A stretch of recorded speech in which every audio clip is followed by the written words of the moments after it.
we come barreling towards the end of one year and get ready for the next, I've been reflecting a lot, mostly on this YouTube channel, which I have created now 6 months ago, which is pretty insane that I've been doing it for this long at this point. And what I realized is, pretty embarrassingly, I never really properly introduced myself. Like, sure, I did the whole "hi, my name is" thing, but I haven't really said anything about me. I just kind of went straight into stories and music and trying to bake various things, and while that is definitely fun and I've had fun in the process doing all of that, I haven't really shared that much about myself. And so in light of that, before we head into the next year, I would like to take the time to really properly introduce myself and to tell you guys a little bit more about myself, just to provide a little bit of context for all this. And the only way that I saw fit to do this was to bring it back to 2013 and do a classic favorites video. So here are my favorite things of 2024. So let's try this again. Hi, my name is Nicole Bruno. It's nice to meet you. I'm from Rhode Island. I'm 23. I have a degree in history that I am not using yet. Heavy emphasis on that yet. I can say the alphabet backwards. Wait, I haven't done it in a second, but I know I can do it. ZYXWVUT, My favorite food is bread and butter, or bread and oil, depending on what type of bread it is. My favorite color is pastel. And I have a scar on my right hand in the shape of New Jersey. I don't think you'll be able to see it. It's on my pinky. It's pretty faint. And that was your random assortment of Nicole facts. So now into the favorites. 2024 was my emo rock resurgence. I've always been into that type of music, but this was the year that I fell hard. Just take a quick look at my Spotify Wrapped. Clearly I was going through something. My favorite groups by far, clearly, were Muse, My Chemical Romance, and System of a Down. There was a ton of other music in between that, but these are the three that I would constantly fall back on. My favorite Muse songs by far are Space Dementia, Thought Contagion, and The Handler. Recently been getting into Sunburn. I also learned how to play Space Dementia on the piano. Honestly, I'm not surprised that these songs and these artists made it onto my Spotify Wrapped, because definitely earlier this year, my job got... Careful, don't get fired. A little repetitive. There was a project that I was working on for most of my time that required about 3% of my brain activity, so I really could just think about anything else other than what was going on in front of me. So while I was working on this project, I listened to every single Muse album, every single My Chemical Romance album, and every single System of a Down album, just cover to cover. Some people like to make assumptions based off of what people look like to establish what their music taste would be, which I think is just very, very wrong. Just because you look a certain way doesn't mean you like or dislike certain artists. But in saying that, given stereotypes, I don't look like someone who likes emo music and likes rock music, and especially to those in my office. So my coworkers will see me in the office and I'm very quiet, I'm very reserved, I'm very the opposite of what I'm actually like in person, because you put on a different front when you're at work, obviously. But when they see me in the parking lot, pulling up in my car, and it is heavy screaming and heavy guitar angst, I think it presents a little bit of a dichotomy. I love being a dichotomy. I love the word dichotomy. Add that to my list of favorites. Dichotomy. Okay, I said it too many times. It's no longer a word. Moving on.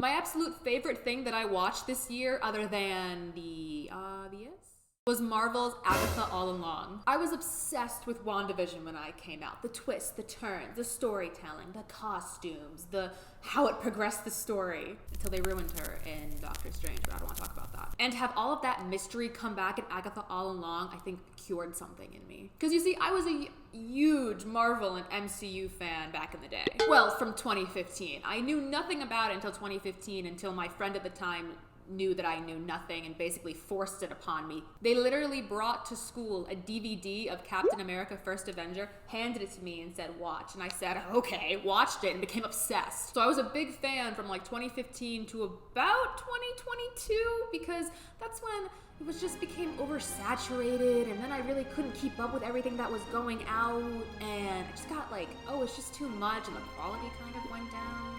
Don't come for me. I know I'm right. In saying that, I think I've actually seen everything. I think I'm caught up. I'm up to date. Except Echo. I did not watch Echo. I heard terrible things. I don't really care for it. If it becomes important later on, maybe I'll go back to it. I just can't foresee that happening right now. I absolutely loved Agatha. The storyline, the twists, the turns. I was constantly captivated. And above all, the music. I love a good, what's it called? Score. I will listen to soundtracks. Like, that I live for this. And Down the Witch's Road was such an amazing song, and people made remixes of it, and they also like opened up and separated out the harmonies. Unbelievably gorgeous. So it added just a new level of love to this show. Also, this is a TV show that I'm not even mad as it being its sole purpose to set up for the next chapter. This was a spectacular setup. As long as they don't ruin it like they did Wanda, I hope for the best. I'm really hoping for the best here.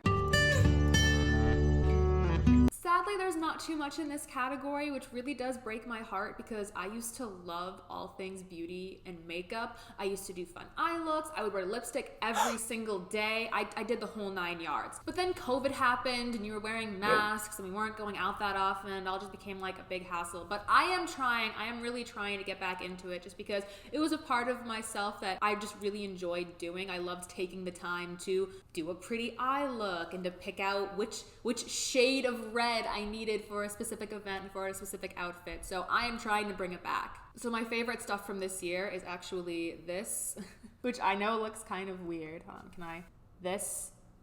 So it's a green lipstick that makes your lips turn pink. It uses the pH of your lips to give you like the perfect pink. It's actually what I'm wearing right now. So it goes on clear and then over time it just becomes pink. And this is supposedly my perfect pink. And then the other thing I love is just like a sparkle for the lid. So I picked up this ColourPop one. The one thing I remember and I learned from the beauty bloggers is to do a matte color in your crease and then just like smack glitter on your eyelid and they have a full look. And I took that and ran. That is pretty much the only look I'm able to do right now. But it gets the job done. It works.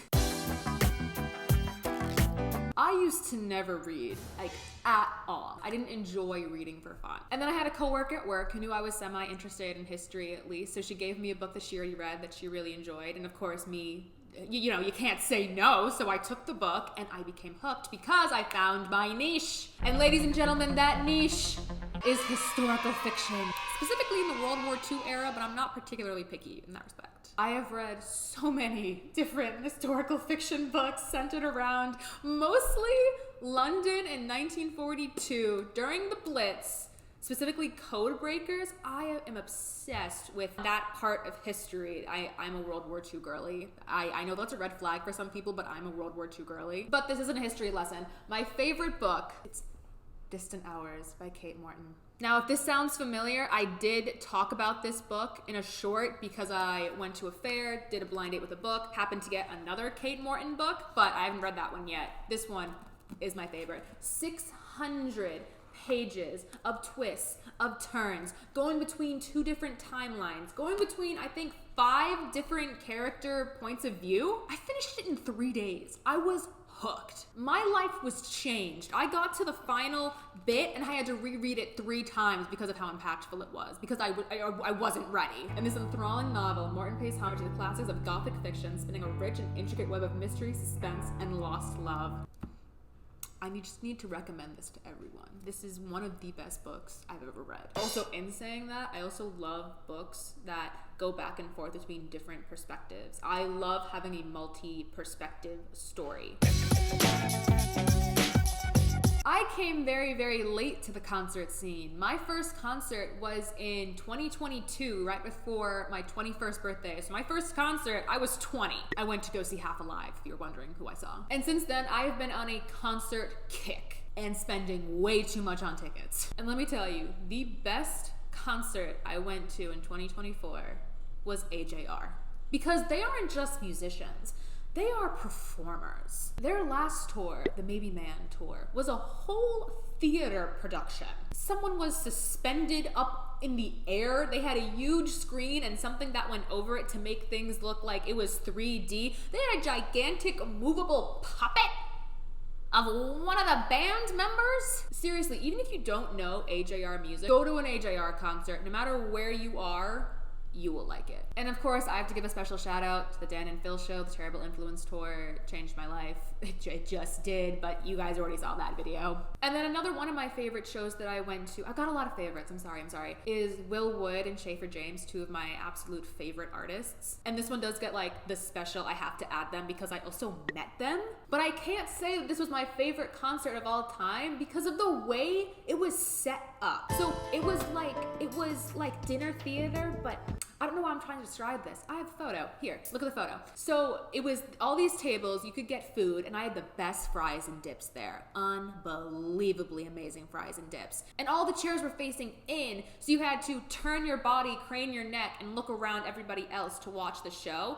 And as someone with, fun fact, but not really fun fact, bad shoulder, neck, and like back problems, that was a very uncomfortable hour and a half, and I was in a lot of pain during the show, and I didn't really want to be in pain during the show. I really just wanted to like watch and enjoy the show. So the music was great. Their voices are spectacular, and the storytelling he had during the show, absolutely loved. Check Will Wood and Schaefer James out. Just do it. But I was physically very uncomfortable the entire time, so I can't say it was one of the best shows I've been to. And those were a few of my favorite things from this year. I hope this gives you a little bit of a better picture of who I am as a person and who I am outside of the screen, out of this box as well. Thank you so much for watching my 2024 reflection favorite things videos. Comment down below some of your favorite memories of the year, some of your favorite things that you discovered this year. Or you could ask me a question about myself if you want to know anything else. Don't forget to like and subscribe, ding the bell so you know when I upload, and I will see you in 2025. Bye.